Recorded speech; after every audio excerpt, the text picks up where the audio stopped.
Welcome to Families in Action on your hometown station, AM 1220 KHTS. I'm Cary Quashen, along with my co-host, Michael Duarte, as better known as the Silver Fox. Hey, Mike, how you doing? Or Silver, how's it going? Very well, thank you. Hey, before we start, I just want to say that Families in Action is brought to you by your local. You can run it. I know. I'm just you can run it. You can run it. You just can't say it. Exactly. We're brought to you by your local hometown station, AM 1220 KHTS. We've been on the air almost 13 years, so thank you so very much. We appreciate the ability to put the message out there that we hope that we know is saving lives. We even had Jerry with us on the show last week. We did, and it's also a special thanks to Stephanie Weiss. It's been, since the beginning. So That's right. I appreciate she helps produce this thing. So there you go. We appreciate you, Stephanie.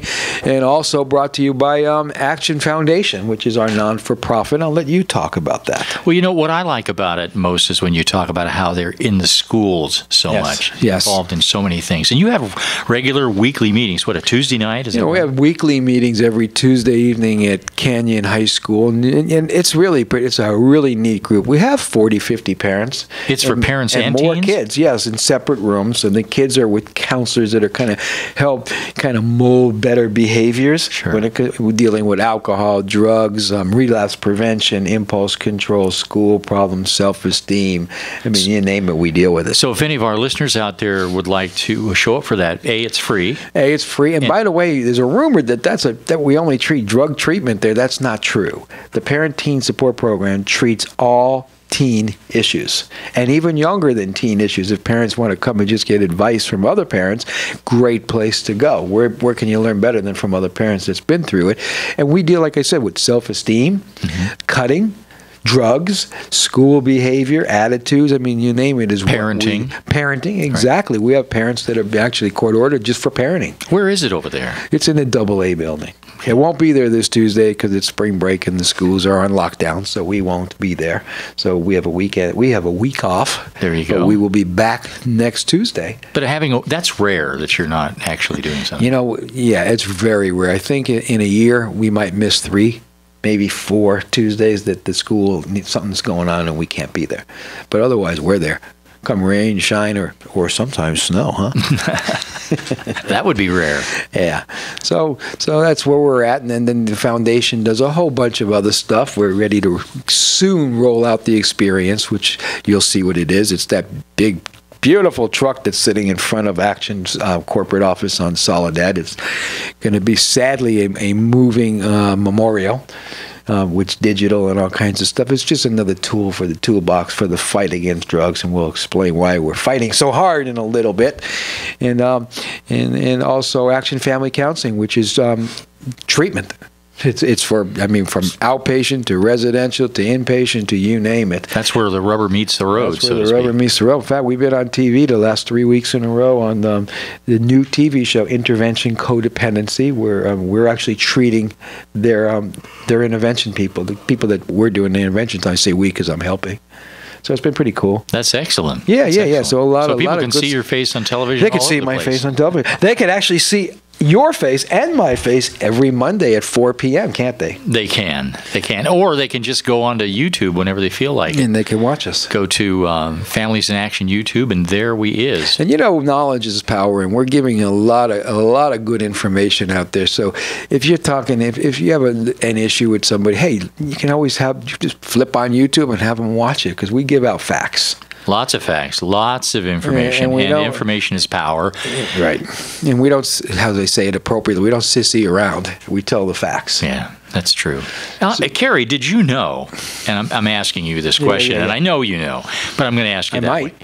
April is Alcohol Awareness Month. I did know that. It has been since 1987. I did. So this is a good time of the year, as we do it all year long, but this is a good time of the year to focus on a few things. Right. We have some action items today. Yeah, let's do the action items first, then we'll deal with everything else. Cary, listen to this one. Oh boy, how come I already know I don't want to hear this? And this was in a recent 7-day period.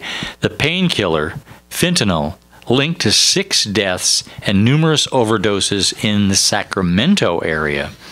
At least 6 people have died overdosing on fentanyl pills. This is in the last week. Yeah, it was last week, right. Exactly. Fentanyl is a powerful painkiller that can be fatal even in small doses, and it's the latest front in a nationwide epidemic of street drug abuse, recently becoming the prime suspect in a rash overdose that killed 6 people in less than a week in Sacramento. Experts say the rise of fentanyl is fueled by widespread prescription drug abuse that claims thousands of lives each year, 50,000 or more. Almost 200 a day. Since 1999, more than 165,000 people in the U.S. have died of causes related to painkiller use. Now listen to this. Once centered on the East Coast, use of the drug fentanyl now seems to be spreading west, probably through Mexican drug cartels, medical and law enforcement officials are saying. Listen to this. When did this come in? Last night at what time? Oh, 11:32. 11:32 p.m. I'm going to bounce around because it's the email. Somebody obviously now this talks. is for people that are listening to us. This is on your cell phone. This is on my cell phone. Came in last night. It was actually on my Facebook page. Somebody posted it, and it says Cary lost a friend's daughter. I'm not going to mention her name. This past week to lethal dose of fentanyl. This is in Simi Valley, guys. This is right here. I'll say it again. Lost a friend's daughter this past week to a lethal dose of fentanyl. It is tragic what our children are doing. I am besides myself trying to comfort the mother on Monday at the hospital while she has her daughter, listen to this, while she has her daughter on life support while she's brain dead, waiting for them to harvest her organs to help others. And what comes to mind is my daughter, I won't say the name, who consistently in and out of rehabs and psych hospitals. Right now, she's 9 months clean, Cary. I'm still scared for my daughter. And then it goes on and on and on. How sad. Every week I'm dealing with this. How sad. Every week. So when you're telling me Sacramento, I'm telling you Santa Clarita, Simi Valley, Agora, Glendale. You want me to go on? Oh, yeah. Texas. It's Mississippi, and here, Tennessee. And here, just in case people don't know really where fentanyl came from, it was prescribed for cancer patients for decades because it's one of the most powerful painkillers available for medical treatment. It's up to 100 times stronger than morphine. And here's the problem with this is a lot of these heroin addicts are overdosing, and what we're finding is that the heroin is cut with fentanyl. Right. And the addict doesn't know that. In fact, the dealer doesn't even know what he's got. Exactly. And that was actually the next line in this article, Cary. It actually says the painkiller offers an intense euphoric high and is sometimes used to cut heroin and cocaine or passed off as another drug. And in fact, a lot of times the people are thinking that they're getting Norco because it resembles that. And then lab tests in Sacramento revealed that there were none of Norco's active ingredients. Well, because those are bootleg pills. Yeah. So a lot of people when dealers are actually copying pills. So you think you're getting something, but you're getting something else, and it's the same thing with the heroin. So let's say you're taking a Norco, right? And you're used to taking 2 or 3, and you take through 2 or 3 when it's cut with fentanyl. You're dead. You're dead. And that leads right into this next thing. A few grains. I'm going to repeat that. A few grains of the odorless white powder, and this is fentanyl, but it's often called China White or Apache, can be enough to kill. And what happened is these people that died, they literally just passed out after a few moments. No, I've been, you know what I do? Been doing this for 30 plus years, right? Yep. And I speak to so many heroin addicts, and here's what they tell me. They say, yeah, we know we're playing Russian roulette, but we know how much to use. Problem is you might know how much to use, but you sure don't know what it's cut with. So if you're using a normal dosage and it's cut with fentanyl, here it is. You're dead. Just like this poor kid that's on my Facebook page. Had no idea. Fentanyl. Dead. They better pay attention out there. You better pay attention out there. Big time, because it is coming with a vengeance. It's not coming. It's here. It's here, but I mean, it's not been one of the biggies, but it looks like it's headed that Fentanyl, no, for the last year, everybody's been... So many deaths. It's getting more and more and more because there's more and more people using heroin, which means there's more and more people trying to get it, which means the dealers are getting, you know what I'm saying, and nobody knows what it is. It's just like crystal meth. meth. Who knows you know what crystal meth is? It's made in a lab or a van in the middle of the desert, garage. or a garage. Made by who? Made by who? Exactly. And you don't know what's in it. Well, I could tell you what's in almost every batch. They found rat poisoning. Rat poisoning. Right. I can go on. They found rat excrement in it. Oh yeah. Because they sweep it up off the floor. Yeah. So you never really know what you're putting in your body. So I mean, that's why so many. But that's also the reason why we have so many pill deaths. Because people are a little bit afraid to go out into the streets, so they're getting hooked up on prescription pills, Norcos, Vicodin, Soma, benzos. And according to one of the stories that I was reading here regarding the fentanyl, they're finding that they can go out on the street and get it. There are homeless people that are selling it on the street, and they're not just selling it to street people, but people that drive up in Mercedes-Benz. Yeah, they're getting it too off of. I was actually with a friend of mine yesterday in Hollywood, and we turned down the street. We were going somewhere off of Hollywood Boulevard, and there was a guy waving us down. Oh, he was swinging dope, right there. So I mean, it's so easy to get these things. But then I was speaking to somebody on the way here today that's taking pills and drinking and all that kinds of stuff, and he says to me, he says, I don't do well with alcohol. He says, I don't drink it well. I have a problem with it. So I'm going to take my pills instead. And it's like, okay, that sounds like a pretty dangerous situation. So I guess where I'm going with this is, listen, bless you, if you have to question yourself about anything, do I might have a problem with this? The answer is probably yes. And here's think it through for a second. Why would you have to ask yourself any kind of a question? Why would it even come to mind that you might think you might have a problem with alcohol or drugs? Something's going on. Something's going on. If you think you are, here's a test. Quit for a month. Oh, there you go. If you think you might not have a problem, quit for a month. Don't drink anything. Don't smoke any dope. Don't use any pills, and see what happens. Let's see if you can get through the month. See if you can pull that off. Then ask yourself that question again. Yeah. With a clearer head. But I'm challenging everybody out there. If you think you might have a problem, if people are telling you you might have a problem, put it to the test. Sure. If you don't, if you're afraid to do it, then hey, you just answered your own question. And remember what we were just saying. And by the way, I mean no booze. Right. I mean no pills at any kind. Maybe an aspirin. Yeah, and if you need it for pain. Yeah, but no anti-anxiety pills. No pain medication. Put yourself to a test. 1 month. And we're challenging you that. And in a month, call us. Let us know that you did this. I would love to hear from people. Absolutely. So, and by the way, anybody can call in at any time, can't they, Mike? They can. That's 661-298-5487. Give us a call. That's 661-298-5487. You can jump into our conversation at any time. That's right. So we're here. You can call us. We're talking about the opiates out on the street there. And remember, what I was going to say earlier was that what we read was that it only takes 1 grain of this stuff, and it can kill you. You're playing Russian roulette out there if you do this stuff. You know, it just really sickens me. Actually, you may have a better chance at Russian roulette. I'm not sure. No, it really does sicken me when I hear this. She's on life support so they can harvest the organs, so they can save other lives. And this is a kid who had their whole life before them thrown away. It's really. How sad, Cary. It should. I know it makes you angry, and it should. Well, you work with this every day. But I see it every single day. I mean, how many deaths have we already had in Santa Clarita? Oh. I don't even. The number's 4, 6, 3, something ridiculous. Oh, suicides. No, I'm talking just from overdose. Oh, overdose deaths. Yeah. I think it was 6 already. Oh. I might be wrong. Don't quote me on the number. But that's too many. Come on. It's terrible.